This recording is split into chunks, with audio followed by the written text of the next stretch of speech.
Hey, hi, ho, hey there. I got another unboxing today of a knife that I'm pretty excited for, like every knife I ever open, really. This is the Benchmade 200 Puukko fixed blade. We got a specific reason I got this one. I'll tell you that here after I get this son bitch open. Show you that first. There it is. Really excited to check this one out. Watched a lot of reviews on it on YouTube. Piqued my interest. Here's how it came. Looks pretty good.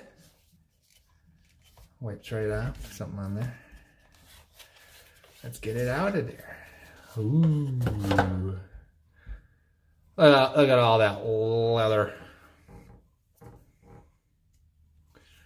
All right. There it is. Pretty nice, huh? What you think? I like it. I knew I would like it. Obviously, because I bought it, so I am assuming I'd like it.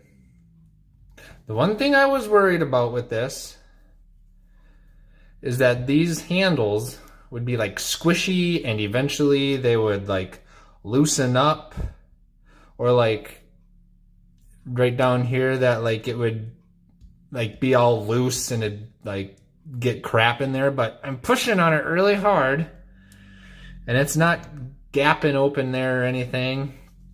I'm grabbing it. It's textured and rubbery, but it's not. It's hard enough, and I don't think it's gonna loosen up.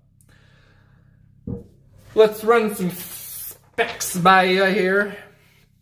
The overall length is 8 1/4 inches. The blade length is 3.75 inches. The cutting edge is 3.5 inches. The blade width is 1 inch. The blade thickness is 0.14 inches. The blade material is CPM 3V, which this was the original CPM 3V knife. And then they had just gotten the bailout, which I got that too. And I really like that knife. I was gonna do an unboxing of it, but I had plans that night, so I kind of just opened it and said, "Heff it." I paid 127 bucks. I did get this one on Amazon. So one thing I know that people have complained about, or not necessarily complained about, but just had comments of, it's a Puukko knife, but yet it doesn't have a true Scandi grind. It's got a V edge and the spine isn't 90 degrees. And I don't know. To me, honestly, I could give a crap about that. Because for one, yeah, it's a V edge. It's, per Benchmade's own description, Scandinavian inspired. So it never necessarily claims to be a true, or it's not Scandinavian inspired, Puukko design. It never claims to be a traditional Puukko that has a Scandi grind. So I just kind of base the knife on the knife itself. I'm not going to base it on other ideas or interpretations of knives. And the knife on its own, I really, really like it. I really, really like it. Because, second of all, that 90-degree spine, if you want to use your 90-degree spine to spike ferro rods and, you know, all that, and scrape wood and all that, hey, whatever you want to do, you do you. But if I am using a ferro rod, I don't necessarily have to have a 90-degree edge, because most of the time, this is what I bring. Light my fire steel, and spark. Works just fine. Like it. And it works for me. If you want a 90-degree spine to spark ferro rods, that makes you happy. You do you, bro.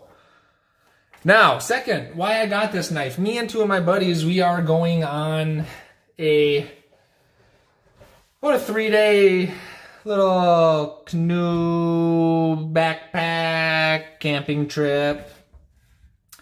And this is going to be my companion knife. So I didn't want something that was too big, that it's, you know, like a survival knife where it's like an SE6 or something like that, where it's one knife and you're going to have it on you at all times.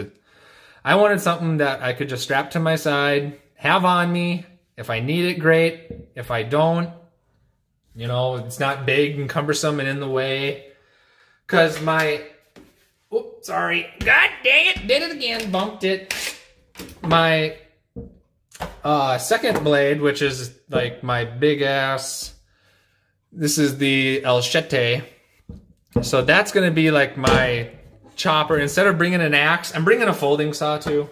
But instead of bringing an axe, I'm bringing that and that. And I think that's going to be a really good combo. I think that's going to be utility / food knife / bushcraft knife, and the frickin' chop down whatever tree you want, because holy shit, I tried this thing out in the woods a couple times and makes quick work in the wood processing department. One thing too is I was watching the reviews on YouTube and stuff, and a lot of people said that the leather sheath is serviceable, but it's not great. And yeah, I can see that now, because this doesn't look like necessarily the highest quality of leather. And I'm never really going to use the thing here, because I use the sparker and with the ferro rod attached to it to light my fire one. It is nice that it's on a dangler. I like that. But I did order an aftermarket sheath from Armitage Carry it was $40 for the sheath, and then $30 I think I got the dangler attachment. So it's going to be pretty much this setup except in Kydex. And I love it's either Armitage or Armatus or however you want to say it. Love their stuff. So if it's ArmitageCarrySolutions.com if you want to go check them out. So let's do a couple size comparisons. We'll do the first to a SE6, since that's, or SE6. Oh my God, it's an SE3. SE3 right there.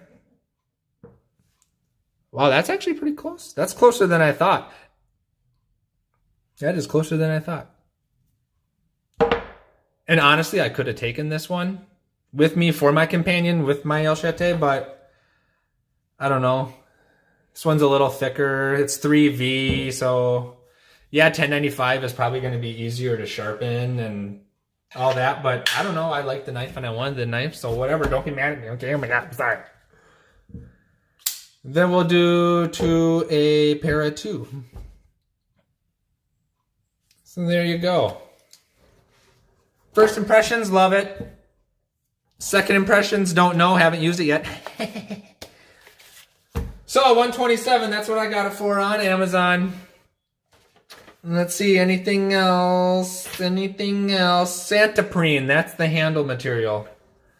That is it. Not too, doesn't give too much. Seems like it's going to hold up. Maybe after you go out and use it on the camping trip, I'll kind of give another review on it, like a review, because I'll have my Kydex sheath, my new one, and then I'd used it. So maybe I'll kind of chime back in and do a long-term review or like after-use review to fill you in on what I thought about using it. So until next time, love me, hate me, do what you want with me.